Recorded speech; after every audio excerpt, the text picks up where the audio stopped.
صحابی رسول داماد مصطفیٰ سیدنا عثمان غنی رضی اللہ تعالیٰ عنہ کا ذکر پاک ہے، اور حضور نے خود اپنے صحابہ کا بڑی تعریفوں کے ساتھ ذکر کیا ہے۔ آپ بھی کیجئے۔ لے رہا ہے سارا عالم روشنی عثمان سے، لے رہا ہے سارا عالم روشنی مصطفیٰ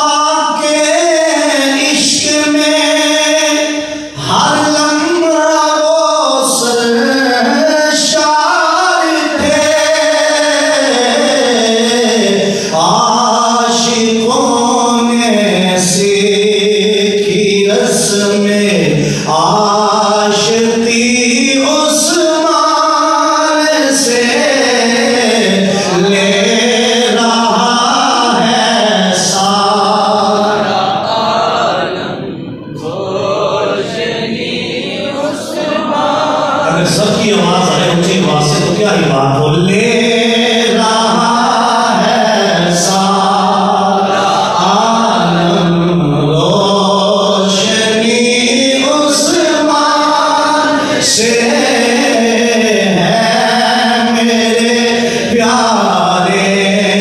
نبی کی دوستی عثمان سے، سید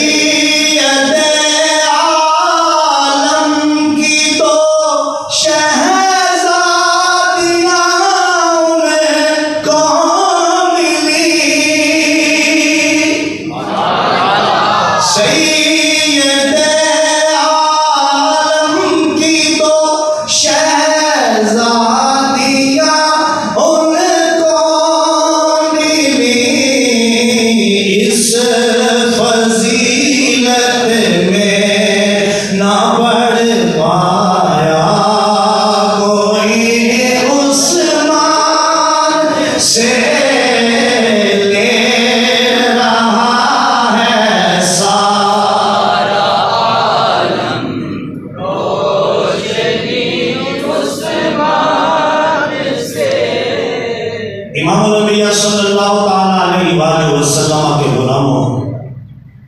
میرے نبی علیہ السلام کا ہر صحابی عظمت والا، میرے نبی کی آل کا ہر فرد عظمت والا، میرے نبی کی تمام بیویاں کائنات کی سب سے اعلیٰ پاک ترین عورتیں ہیں۔ جس شے کو بھی میرے محبوب علیہ السلام سے نسبت ہوئی وہ افضل و اعلیٰ ہوتی گئی۔ صحابہ ہیں اور ان کے اس دور میں اور بھی انسان ہیں، توجہ طلب بات ہے، بڑے بڑے کافر ہیں، اور اہم بات جو آپ کے گوش گزار کر رہا ہوں بڑی گہرائی والی بات ہے، اس پہ اگر آپ توجہ دیں گے تو انشاءاللہ بات بن جائے گی۔ نبی علیہ السلام کی یہ جو صحابہ کی جماعت ہے، اہل بیت کی جماعت ہے، ازواج کی، ابتدائی اسلام کا وہ وقت گزرا کہ آقا علیہ الصلوۃ والسلام اور آپ کے جانثار صحابہ کئی دن اور مہینے فاقوں میں گزارتے ہیں۔ لباس کا عالم یہ تھا، کسی کے بدن پر اگر ایک چادر ہے تو دوسری نہیں ہے۔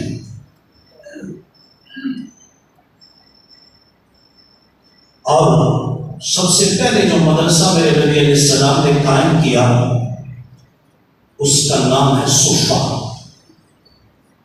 حضور کی امت میں یہ پہلا مدرسہ، پہلی یونیورسٹی ہے جہاں سے پڑھنے والے طالب علم صدیق اکبر بنے، سبحان اللہ، فاروق اعظم بنے۔ محبت سے ساتھ رہی ہے تو سبحان اللہ کہنا ہے۔ بہت بڑی بات کر رہا ہوں، میری بات نہیں ہے، میرے نبی کی بات ہے، میرے نبی کے صحابہ کی بات ہے۔ تو سبحان اللہ کی آواز بھی پھر آوازیں بلند آنی چاہیے اگر آپ کہہ رہے ہو۔ اب دیکھیے نسبت، آج لوگ کہتے ہیں کہ نسبت سے کیا ملتا ہے؟ نبی پاک علیہ السلام کو اللہ نے مقام دیا، انبیاء کا امام بنایا، جو جو نبی سے جڑتا گیا اس کو اللہ مقام ذیشان عطا فرمایا۔ اس دور میں مکے کے جو کافر تھے، مشرکین تھے، ان کے پاس بڑی دولت تھی، جو گھوڑے اونٹ اس دور کی سواریاں تھیں ان پہ وہ فخر کیا کرتے تھے۔ آج بھی آپ بعض لوگوں کو دیکھ لیں، وہ اپنی دولت پر، سواری پر، مارکیٹوں پر، بینک بیلنس پر، اپنی گاڑیوں پر بڑے اتراتے اور فخر کرتے نظر آتے ہیں۔ اس کی بنیادی وجہ یہ ہے کہ ہمارے معاشرے میں بنیادی طور پر ہمیں اسلام سکھایا ہی نہیں جا رہا۔ ہم ایک رسمی مسلمان ہیں اور دین سیکھنے کی طرف آتے بھی نہیں، اور جب خود نہیں سیکھیں گے تو بنا کیا سکھائیں؟ دین صرف نماز نہیں ہے، میں کئی بار یہ کہتا ہوں آپ کو، بات سمجھ آ رہی ہے نا؟ دین بہت بڑی فیلڈ ہے۔ میرے محبوب علیہ السلام کے ان صحابہ کے دور میں بڑے بڑے عمراء، تاجور، ایسا بھی وقت آیا کہ روم کا بادشاہ کیسر، ایران کا بادشاہ کسرا، ان کا وہ دور تھا کہ وہ جب بیٹھتے تھے تخت و تاج پر تو سونے کے تخت اور کرسیاں ان کے پاس موجود تھے۔ توجہ کرے بات پر۔ اور میرا نبی صفہ کے چبوترے پر بیٹھا ہوا، کبھی چٹائی پر بیٹھا ہے اور کبھی فرش خاک پر، لیکن میرے نبی اس دور اور اس کیفیت میں بھی اللہ کے دین کا پرچم بلند فرما رہے ہیں۔ یہ بات میں آپ سے اس لیے اقتدار کر رہا ہوں، آپ اس بات کی جڑوں میں اور تہ تک جائیں کہ دین کو ہم تک پہنچانے میں نبی پاک علیہ السلام اور آپ کے صحابہ کا کیا کردار ہے، اور ہم آج دین کے ساتھ کیا کر رہے ہیں۔ اللہ کی قسم، میں جب اپنا آپ دیکھتا ہوں، آپ تو نیک لوگ ہیں اور دوسروں کو ویسے خود سے بہتر اور نیک سمجھنا چاہیے، حقیقی طور پر بناوٹ کے لحاظ سے نہیں، اوپر اوپر بندہ سمجھے اور اندر کے نہیں تو سب سے نیک ہو، لیکن حالات بہت خراب ہیں۔ میں جب نبی کے ان 4 سالوں کی زندگیوں کو پڑھتا ہوں، پھر اپنی زندگی کا مطالعہ کرتا ہوں، تو میرا سر شرم سے جھک جاتا ہے۔ ہم تو ہستیوں کے سامنے کھڑے ہونے کے قابل نہیں، اتنی عیش و عشرت میں، اتنی نعمتوں کے اندر رہ کر ہم دین کی طرف وہ سارے نہیں آ رہے ہیں جس طرح آنا چاہیے۔ لیکن آؤ، وہ جو جماعت صحابہ ہے جنہوں نے دین کے لیے، اسلام کے لیے سب کچھ وقف کر دیا، وہ جو جماعت آل مصطفیٰ ہے، وہ کوئی علی کی صورت میں ہو، کوئی زہرا کی صورت میں ہو، کوئی حسن کی صورت میں ہو، کوئی حسین کی صورت میں ہو، اور ازواج کی صورت میں ہو، جب بھی دین پہ مشکل وقت آیا، انہوں نے اولاد مال کو کیا اپنی جانوں کے نذرانے میں دین کے لیے پیش کر دیا۔ بات توجہ سے سماعت کر رہے ہیں آپ؟ بات سمجھ آ رہی ہے نا میرے آپ کو؟ اب یہ میں آپ کو بتانا چاہتا ہوں، ان نبی کے خوش قسمت صحابہ میں سے ایک ہستی کا نام ہے عثمان بن عفان، ان کا ایک لقب ہے جامع القرآن۔ ایک رات پر پورے قرآن کو ترتیب کے ساتھ آپ نے جمع فرمایا۔ یعنی صدیق اکبر کے دور سے شروع ہو چکا تھا فرق، عثمان غنی نے اسے کمپلیٹ کیا۔ اور ایک لقب آپ کا ہے ذوالنورین، کہ زمانہ جاہلیت میں کبھی کوئی ایسا کام نہ کیا جو شریعت کے خلاف ہو، اور پھر اسلام لانے کے بعد آپ نے صحابت بھی نیکیاں کی. ان دو وجہ سے بھی آپ کو ذوالنورین کہتے ہیں کہ پہلا دور بھی ظلمت میں نہیں نور میں گزرا, بعد والا بھی دور ظلمت میں نہیں نور میں گزرا. ایک وجہ یہ ہے اور دوسری وجہ ہے کہ سرکار کی دو شہزادیاں حضرت رقیہ ام کلثوم دونوں عثمان غنی کے نکاح میں آئے. امام اہل سنت آواز نہیں ہے. امام اہل سنت پوچھتا ہے عشق رسالت میرے پیر میرے مجدد پیر ہو تو ایسا ہو علم کا پہاڑ ہے عمل کا پہاڑ, جو بھی دیکھتا ہے تو خدا یاد آتا. کہتے ہیں نور کی سرکار سے پایا تو شالا نور کا. قصیدہ نور میں امام محمد رضا بریلوی رحمۃ اللہ علیہ نے یہ لکھا اور یہاں عثمان غنی کی شان میں یہ شعر لکھا. شعر دیکھیے. ہاں نور کی سرکار سے پایا تو شالا نور کا, او مبارکی تم کو ذوالنورین جوڑا نور کا. مل کے پڑھنے. او مبارکی تم کو ذوالنورین جوڑا. اور محرم الحرام آنے والا یہ شعر بھی پڑھنے. تیری نسل پاک میں ہے بچہ بچہ نور کا, تو ہے عین نور تیرا شب گھرانہ نور کا. میرے محبوب علیہ الصلوۃ والسلام کے غلاموں کون عثمان غنی؟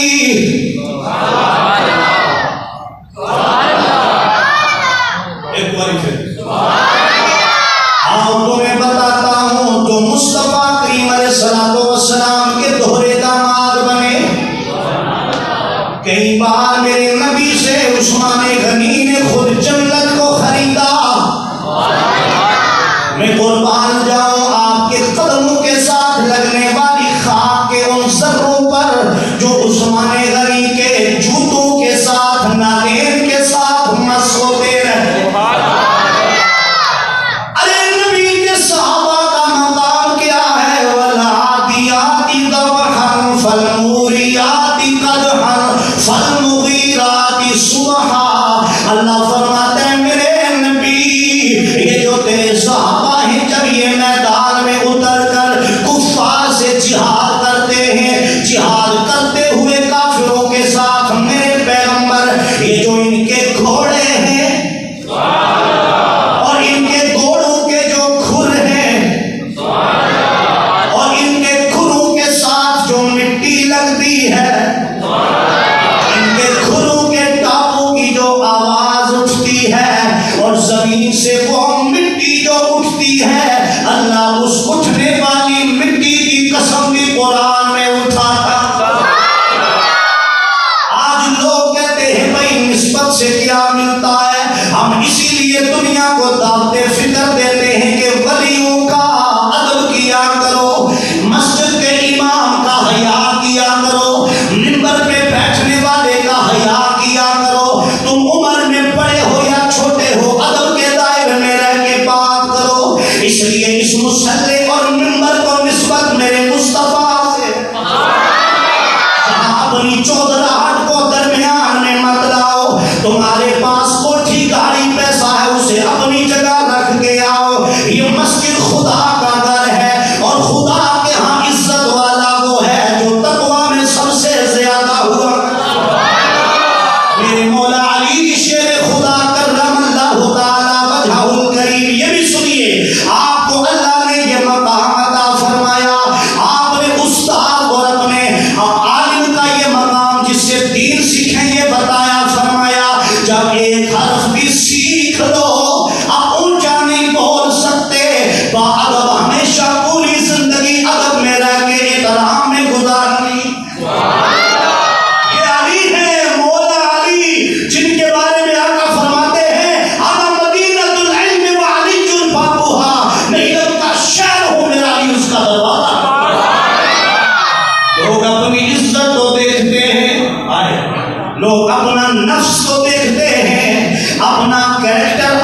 کردار عہدہ تو دیکھتے ہیں، علی اور نبی کے فرمان کو نہیں دیکھتے، لیکن میرے مصطفیٰ کریم صلی اللہ علیہ وآلہ وسلم کے غلاموں حضرت سیدنا عثمان غنی رضی اللہ تعالی عنہ، آپ نے رب کے دربار سے یہ مقام پایا، اور قربان جاؤں افضل البشر بعد از انبیاء صدیق اکبر، کئی نبی کے صحابہ صحابیات کو کفار کی غلامی سے پیسے دے کر آپ نے آزاد کروایا، انہی میں ایک ذات عثمان غنی بھی ہے۔ یہ جملہ اس لیے بولا کہ تم دیکھنا عثمان غنی کی شان کیا ہے، اور جس نے آزاد کروایا پھر اس کا مقام کیا ہوگا۔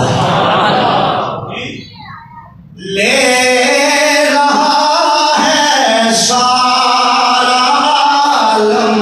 روشنی عثمان سے، لے رہا ہے سارا عالم روشنی عثمان سے۔ امام الانبیاء صلی اللہ تعالی علیہ وآلہ وسلم کے غلاموں، میرے نبی کی دو شہزادیاں ام کلثوم حضرت رقیہ ایک نکاح میں آئی، اس کے بعد دوسری، اور میرا نبی کیا کہتا ہے جب میرے محبوب علیہ السلام کی دوسری صاحبزادی کا انتقال ہوتا ہے، میرے نبی حسرت بھرے الفاظ میں کہتے عثمان میرا وہ داماد ہے، اگر میری 40 بیٹیاں ہوتی، ایک روایت میں آیا 100، میں ایک کر کے عثمان کو نکاح میں دے دیتا۔ یہ عثمان غنی کا مقام ہے اللہ اس کے رسول کے نزدیک۔ اور دوسری بات توجہ سے سنیے، میرے محبوب علیہ السلام کے غلاموں، مسجد حرام کی توسیع کی بات آتی ہے، میرے محبوب علیہ السلام نے اعلان کر دیا کون ہے جو مسجد حرام کے لیے اپنی جگہ یہاں سے لے کر وقف کر دے، مسجد میں حصہ ڈالنے والوں، یہ تمہاری ہی مائیں بہنیں بیٹیاں ہیں جنہوں نے زیور بھی دے دیے، لیکن ملتا کیا ہے میرے محبوب علیہ السلام کے غلاموں؟ اللہ اکبر، حضرت محمد مصطفیٰ صلی اللہ تعالی علیہ وآلہ وسلم نے فرمایا مکہ معظمہ میں کون ہے؟ میرے نبی نے فرمایا جو مسجد کی توسیع کے لیے جگہ دے، میں اس کے لیے اعلان کرتا ہوں، میرے نبی فرماتے ہیں جو مسجد کی جگہ میرے ہاتھ پہ بیچ دے، میں اللہ کا نبی اس کے لیے ضمانت دیتا ہوں، اللہ اسے جنت میں گھر عطا فرمائے۔ بولو کہاں گھر دے گا؟ بولو کہاں گھر دے گا؟ جنت میں۔ میرے نبی علیہ السلام نے جب یہ اعلان کر دیا جنت میں گھر دینے کا، تو اب ایک شخص جس کے قبضہ میں وہ زمین تھی، اس نے تو انکار کر دیا، اسے بھی کہا گیا، چلتے چلتے بات عثمان غنی تک جا پہنچی کہ میرے محبوب نے مسجد کی توسیع کے لیے اعلان کر دیا، توجہ رکھنا، اور صرف اعلان نہیں کیا بلکہ مصطفیٰ کریم علیہ السلام نے یہ بھی اعلان فرما دیا کہ جو اس مسجد کی توسیع کے لیے جگہ میرے ہاتھ پہ بیچ ڈالے گا، میں اللہ کا نبی اس بات کا ضامن ہوں کہ اسے خدا سے جنت میں گھر لے کے دوں گا۔ بات عثمان غنی رضی اللہ تعالی عنہ تک پہنچ گئی، میرے آقا علیہ السلام کے دربار میں دوڑے دوڑے آئے اور اس بندے سے اس جگہ کو خریدا، پیسے دے کے خرید کر میرے نبی کے دربار میں آئے اور عرض کرتے اللہ کے نبی میں نے آپ کا اعلان تو سن لیا ہے، لیکن ایک عرض یہ کرنی ہے آقا، اگر وہ جگہ تمہارا عثمان لے کر تمہارے ہاتھ پہ بیچ ڈالے اور اے اللہ کے نبی میں اپنے پیسے لگا کر وہ جگہ خریدو اور پھر آپ کے ہاتھ میں بیچ ڈالوں اور آپ سے کوئی پیسہ نہ لوں، فی سبیل اللہ مسجد کی توسیع کے لیے جگہ وقف کر دوں، تو جیسے اعلان آپ نے پہلے فرمایا تھا کیا اسی طرح وہ جنت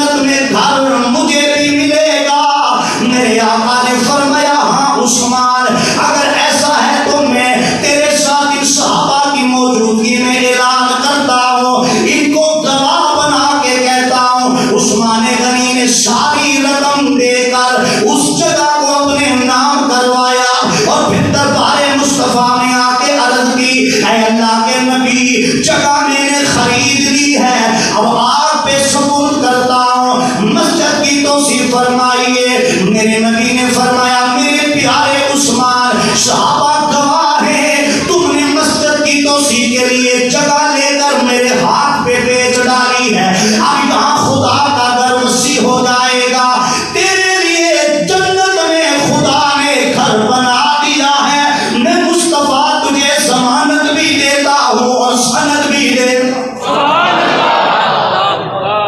کہیے نا سبحان اللہ آج ذرا سی بات ہو جائے تو پتہ نہیں ہم لوگ کیا کرتے ہیں یہ عثمان غنی آج دیکھیے ماحول میں کروڑ پتی لوگ ہیں معاشرے میں کہ نہیں بولیے نا یار جی ارب پتی بھی ہے نا لاکھ پتی بھی ہیں مسجد میں حصہ کتنا ہوتا ہے میں صرف آپ کو بات سمجھا رہا ہوں وہ ان کی مرضی ہے لیکن ہمارے استاد فرماتے تھے میں نے ایک دن یہ استاد سے میں ایسی باتیں پوچھتا رہتا ہوں علامہ کوکر صاحب سے بھی میں نے پوچھا میں نے کہا حضرت یہ بعض لوگ جو امیر ہیں سارے جیسے نہیں میں نے یہ کہا کہ بعض وہ سارا پیسہ لٹا دیتے ہیں جی دوسرا ڈلے بولے ہو تھوڑے تو جو میری طرف رکھے نا یار سارے امیر ایک جیسے نہیں لیکن میں نے جب ایک حدیث پڑھی تو میرے دل کو قرار آ گیا آپ کو بھی سناتا ہوں اس کا مفہوم ہے میرے آقا علیہ السلام نے فرمایا میرے صحابہ امیر ہونے کا تعلق مال و دولت سے نہیں دل سے ہوا کرتا ہے اور پھر بولو نا سبحان اللہ اے تو سب تکیانی مزدور یا بندہ ہوئے کہ 100-200 چاک چکے دیتے ہیں امیر باز تک لے رہے ہیں میں سب امیروں کی بات نہیں کرتا اللہ نے آج اس دور میں آپ کا محلہ ہو یا پوری دنیا ہو ایسے امیر اللہ نے پیدا کیے ہوئے ہیں جن کو اللہ نے دولت بھی بہت دل دی ہے اور دل بھی عثمان غنی جیسا دے رہا آج سمجھ آ رہی ہے لیکن قربان جاؤ میرے نبی فرماتے ہیں امیری کا تعلق تمہارے دل سے ہے اگر بندہ دل سے سخی ہو اور دل سے سخی ہے ایک بندہ 100 روپیہ 500 کی دھیان لگاتا ہے لیکن وہ رائے خدا میں 10 بھی دے تو اس کے 10 کئی ہزاروں کے برابر ہے کیونکہ اس کی کیپیسٹی اتنی ہے اس کی استطاعت اتنی ہے اور امیر ہو تو آپ کو جو مال و دولت ہے اس سے وہ بندہ کوئی غریب تھوڑا ہی ہوتا ہے کہا غنا اور غنی ہونے کا تعلق تمہارے دل سے ہے اگر دل ابو بکر جیسا ہوا دل عثمان علی جیسا ہوا عبد الرحمن بن عوف جیسا ہوا پھر دولت کو اسے دیکھو گے رائے خدا میں تقسیم بھی کرتا نظر آئے گا یہ بھی بہت بڑا المیہ ہے مسلمانوں کے لیے اس پہ آپ توجہ دیجیے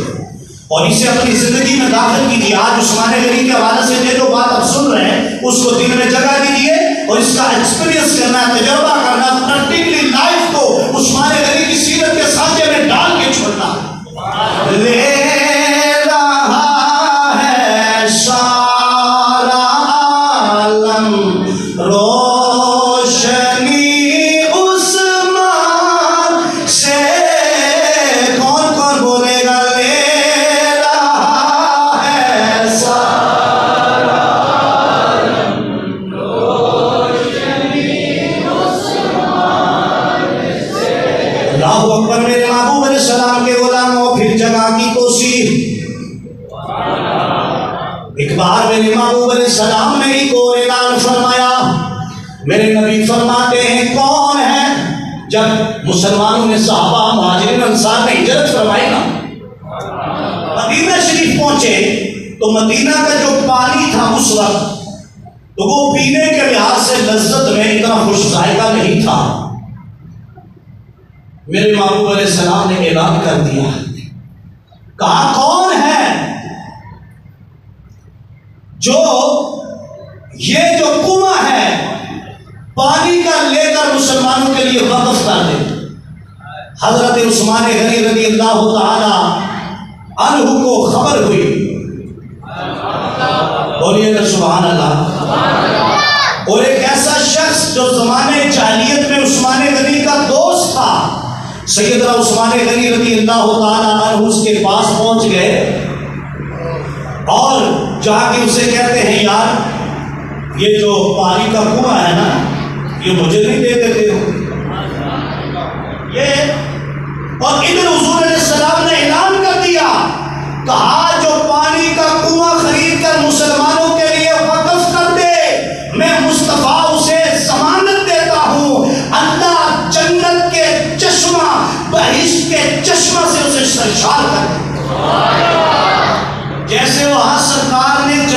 گھر کی ضمانت دی نا، چشمہ بہشت، چشمہ جنت کی جہاں سرکار نے ضمانت دی، کہا جو یہ کنواں لے کر مسلمانوں کے لیے وقف کر دے گا، میں نبی اعلان کرتا ہوں اللہ اس کے بدلے اسے جنت کا چشمہ عطا فرمائے گا۔ اب دیکھتے جائیے، یہ بھی صدقہ و خیرات راہ خدا میں خرچ کرنے کے وہ امور ہیں جن کو کر کے میں اور آپ جنت کے مستحق بن سکتے ہیں۔ اللہ اکبر۔ میرے محبوب علیہ الصلوۃ والسلام کے غلاموں، بات پھر عثمان غنی رضی اللہ تعالیٰ عنہ تک پہنچی۔ آپ نے پھر قبیلہ بنی غفار کے اس شخص کو رقم دی ہے اور 35,000 اس دور کا دے کر وہ کنواں اپنے نام کر کے آگے اپنے نبی علیہ السلام کو عرض کی، اے آقا تمہارا عثمان یہ کنواں تمہارے قدموں پہ قربان کرتا ہے مسلمانوں کے لیے کہ فی سبیل اللہ اس سے مسلمان پانی پیئیں، لیکن یا رسول اللہ وہ جو آپ نے اعلان کیا ہے کہ جو یہ پانی کا کنواں جو ہے اسے مسلمانوں کے لیے خرید کے وقف کرے گا، میں مصطفیٰ ضمانت دیتا ہوں اللہ جنت میں اس کے لیے ایک چشمہ اس کے نام اس کی ملکیت میں کر دے گا۔ آقا یہ اعلان عثمان کے لیے بھی کر دے۔ میرے مصطفیٰ نے فرمایا جیسے مسجد کی توسیع کے لیے تو نے رقم دے کر جنت میں گھر کا وہ سارا سامان مہیا کر لیا اور مجھ مصطفیٰ سے ضمانت کی ٹکٹ کی صورت میں اس جنت کے گھر کو اپنے لیے پکا کر لیا، جاؤ عثمان یہ پانی کا کنواں خرید کر یہ پینے روما تم نے مسلمانوں کے لیے وقف کر دیا ہے، میں مصطفیٰ اعلان کرتا ہوں اس کے بدلے میں خدا نے جنت میں تیرے لیے چشمہ جاری کر دیا۔ سبحان اللہ۔ یہ ہے سیدنا عثمان غنی رضی اللہ تعالیٰ عنہ، اللہ تعالیٰ نے ان کو یہ مقام دیا۔ اور پھر جب غزوہ تبوک آتا ہے اس وقت مسلمانوں کے پاس اتنا ساز و سامان نہیں، میرے نبی علیہ السلام اعلان کرتے ہیں، یہ بات آپ نے بارہ سنی ہے، میں نے درس بھی بیان کی تھی لیکن اس کے ساتھ منسلک ہو رہی ہے تو میں عرض کر رہا ہوں۔ عثمان غنی آقا علیہ السلام بار بار توجہ دلاتے رہے کون ہے جو راہ خدا میں مال دے گا۔ ایک بار اٹھے تو 100 اونٹ کا اعلان کیا۔ یہ مسئلہ جڑے غیب ہیں انہوں نے نہیں پتا، تسی سن لیو، بڑے بڑے مفتی ہوتے نا بعض تک عوام میں بھی ماشاءاللہ بات سنی سنائی کر کے کہاں کہاں پہنچا دیتے ہیں، تو یہ ان مفتیوں کے لیے آپ کے پاس جواب ہونا چاہیے جو کہیں گے آج جو میں اعلان کرتے ہیں خطیب صاحب عید پر آگے پیچھے لوگوں کو زور دیتے ہیں چندہ دیں، مسجد کا تعمیر کا کام جاری ہے، پھر اگلے جمعے پھر کہتے ہیں پھر دیں، اور کچھ لوگ ہمارے پاس گھروں میں آ کے مہینے کے بعد چندہ کرتے ہیں۔ میں ان نوجوانوں کو سلام پیش کرتا ہوں جو اپنی عزت نفس کو یہ نہیں دیکھتے کہ ہماری عزت نفس مجروح ہوتی ہے، اور خدا کے رستے کے لیے مانگ رہے ہو، چندہ کر رہے ہو، حشر کے دن سب دیکھیں گے جو یہ کہتے ہیں نا ہماری انسلٹ ہوتی ہے ہم نہیں گلیوں میں پھر سکتے، یہ دیکھیں گے خدا ان کو عزتوں کے تاج خود عطا فرمائے۔ لے کیوں بولے جڑے چپ اور تسی بھی بولو نا، جڑے بول رہے ہیں خوش ہو کے سبحان اللہ عزت دے گئے، تسی بھی ایک باری کہہ دیو سبحان اللہ۔ اس لیے دین کے کام میں شرم ہے، شرم والے کاموں میں بندہ شرم کرے۔ میں ڈرامہ نہیں دیکھوں گا، فلم نہیں دیکھوں گا، میری بیٹے کی شادی ہے اجڑے نہیں بچواؤں گا، ڈھول باجے والے نہیں بجاؤں گا بلاؤں گا، یہ شرم کے کام ہے، ٹھیک ہے، یہ ہے، باقی یہ تو کوئی کام نہیں، اللہ کے دین کے لیے کام کرنا ہے۔ تو حضرت عثمان غنی نے 100 اونٹ پیش کیے، نبی علیہ السلام پھر کھڑے ہوئے، پھر خطبہ دیا، پھر 100 اونٹ میں ساز و سامان، پھر 100 اونٹ 900، سارے بولو کتنے کتنے 900 اونٹ میں ساز و سامان۔ فون کر کے اپنے عزیزوں کو پوچھئے سعودی عرب میں مکہ مدینہ میں کہ سرخ اچھا طاقتور سونا جا اونٹ جو ہے اس کی قیمت کیا ہے؟ ایک اونٹ نہیں، توجہ کیجئے، عالم علماء خطیب بیان کر دیتے ہیں، ہم بعض تک بات کی گہرائی میں نہیں جاتے، اعلان ہو جائے ابھی جی ایک بندے نے 2.5 لاکھ مسجد کے لیے دیا، جی ایک بندے نے 10 لاکھ دیا ہے، ایک نے 50 لاکھ، 1 کروڑ، کتنی بڑی بات ہے۔ آپ سارے گھر جا کے یہ پتہ لگا کے پوچھئے گا کہ 950 ارب کے اونٹ، قیمتی اونٹ اور ساتھ سامان سے لدے ہوں، اس دور میں ان کی قیمت کیا بنے گی؟ اور جب 950 ہوئے تو کہا تھا کہ نبی 1000 کا فگر پورا کرنے کے لیے عثمان عرب کے 50 گھوڑے بھی پیش کرتا ہے۔ 1000 کی گنتی پوری ہو گئی اور پھر 1000 درہم اس سے الگ اٹھے، چونکہ سے نبی پاک کی جھولی میں ڈال دیا۔ سرکار نے جب عثمان غنی کی صحابت کو دیکھا نا تو دریائے مصطفیٰ وجد میں آ گیا۔ سرکار نے کہا عثمان سن، آج کے بعد تو جو بھی کرے گا تجھ سے کسی بات پہ مواخذہ نہیں ہوگا، تو نے نبی کے ہاتھ پر جنت کو خرید لیا۔ یہ نا سبحان اللہ۔ اتنے مسلمان لوگ آج جی نبی صاحب اختیار نہیں، نبی کا اختیار دیکھا ہے؟ نبی نے اعلان کیا ہے عثمان تو جو مرضی کر، اور کسی سیکولر مائنڈ کے بندے کے ذہن میں بات اٹھ سکتی ہے کہ جب نبی یہ اعلان کر رہے ہیں تو یہ بھی تو ہو سکتا تھا کہ معاذ اللہ عثمان سے کوئی برائی کا کام ہو جاتا۔ ہم جواب دیتے ہیں اگر میر علی گولڑا میں بیٹھ کر کشتی کے دائرے میں انگریز کو امریکہ میں اس کا گھر بھی دکھا دے، اس کی والدہ کا جنازہ بھی دکھا دے، یہ تو 1300 سال بعد میرے نبی کا سید بیٹا گولڑا پنڈی اسلام آباد میں بیٹھ کر بتا رہا ہے، پھر اس نبی کی نگاہ نبوت کا عالم کیا ہوگا؟ نبی کی نگاہ دیکھ رہی تھی شہادت کے وقت تک میرا عثمان ایسا کوئی عمل کر ہی نہیں سکتا جس کی وجہ سے اسلام کا حقدار ہو جائے، چونکہ عثمان کو جنت کی ضمانت میں نے خود عطا کر دی ہے۔ سارے مل کے نبی نے صحابہ کی شان میں ایک شعر نہ پڑھ رہی ہے، صدیق عمر عثمان ہے در تمہیں صدقے جان، اور میرے پیارے آقا دا ہر یار بڑا سونا۔ ذرا سارا مجمع مل جائے، میرے پیارے آقا دا ہر یار بڑا، اونچی آواز سے میرے پیارے آقا۔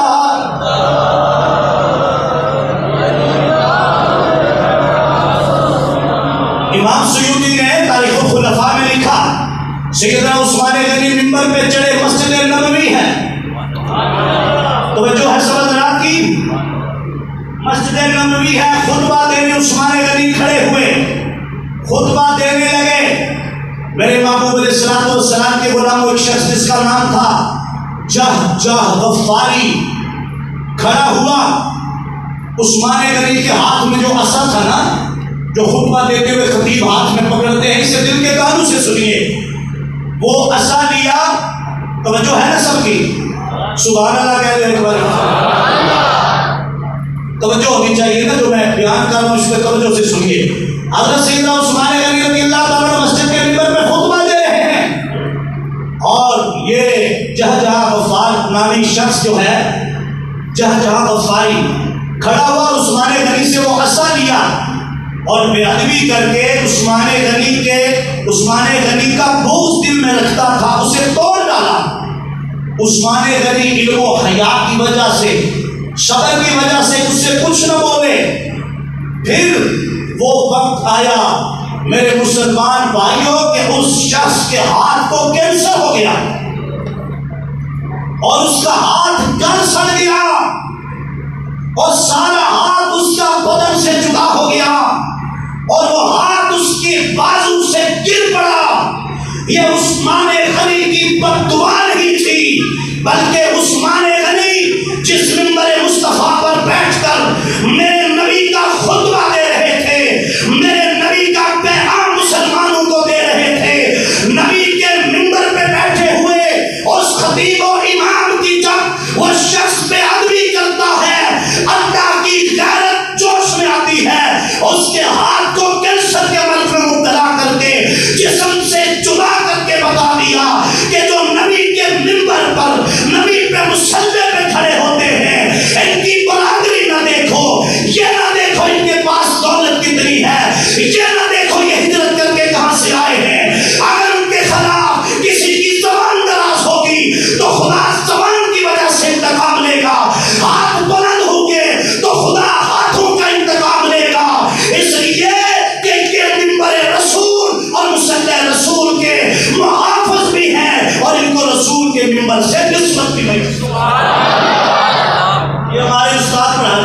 چاہتے تھے. ساتھ ہی نبی وقاص کے خلاف بھی ایک بندے نے پروپیگنڈا کیا تھا.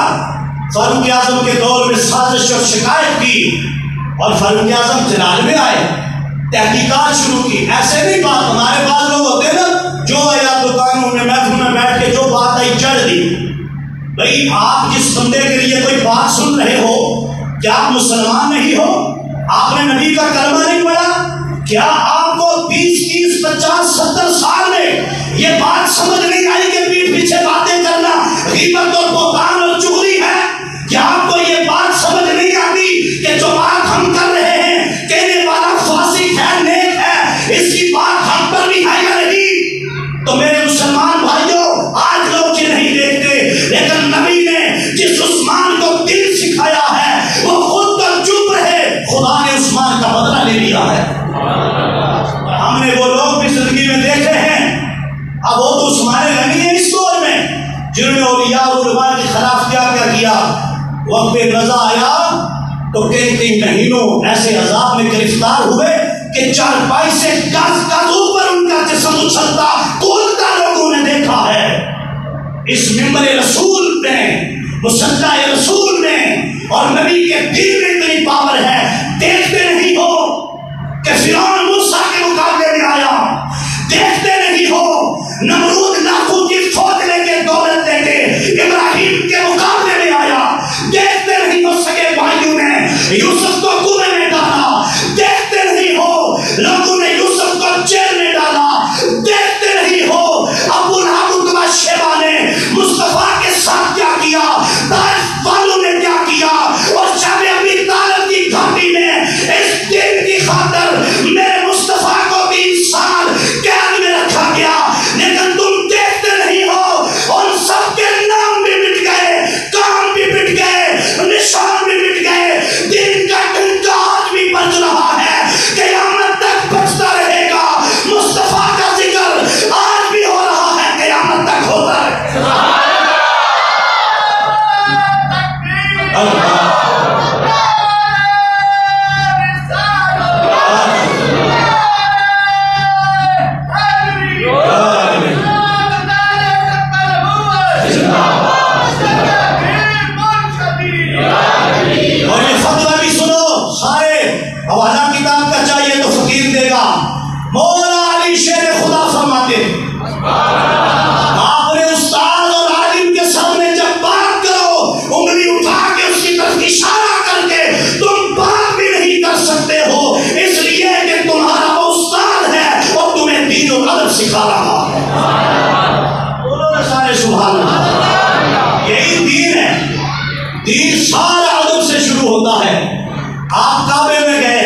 جیسے ہمارے عمر باسی صاحب حج کر کے آگئے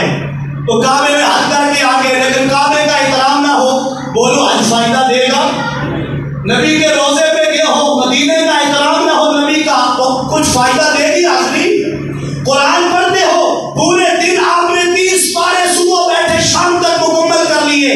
لیکن قرآن کا ادب نہ ہو, جس پٹے میں قرآن رکھا اس کا ادب نہ ہو, کوئی فائدہ تلاوت دے گی؟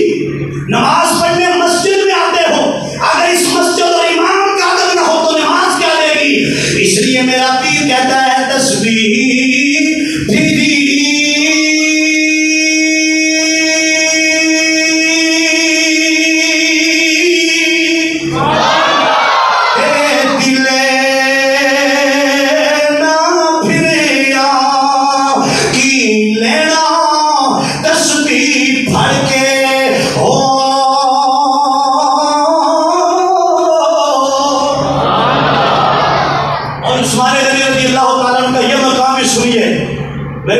السلام کی بارگاہ میں جنازہ آتا ہے,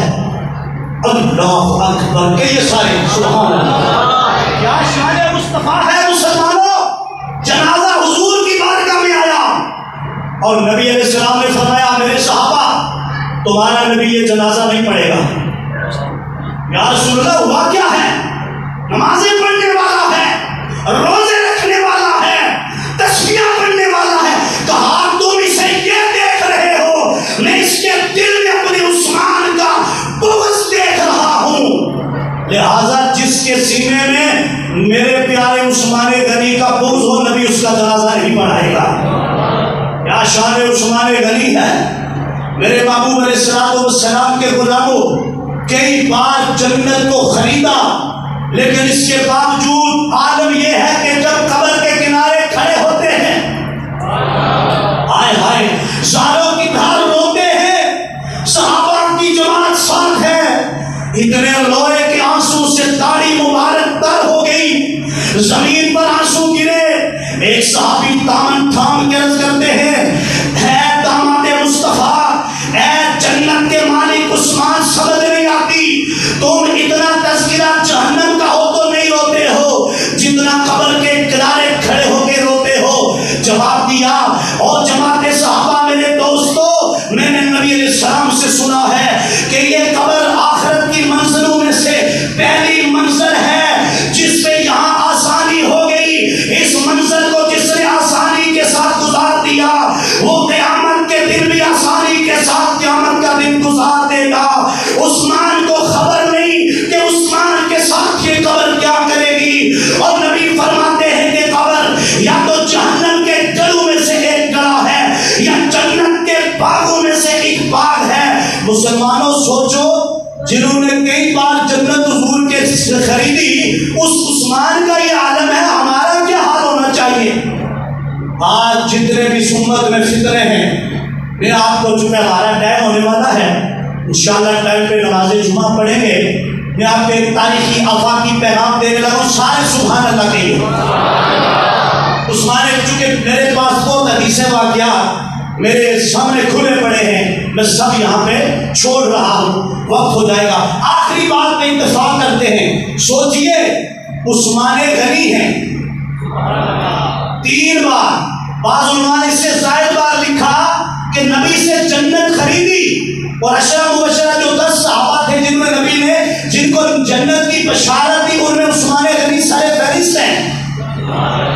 لیکن اس کے باوجود قبر کے پاس جا کر اتنا روتے ہیں کہ داڑھی اور چہرہ اور سینہ بھیگ جاتے ہیں اور زمین پر آنسو گرتے ہیں.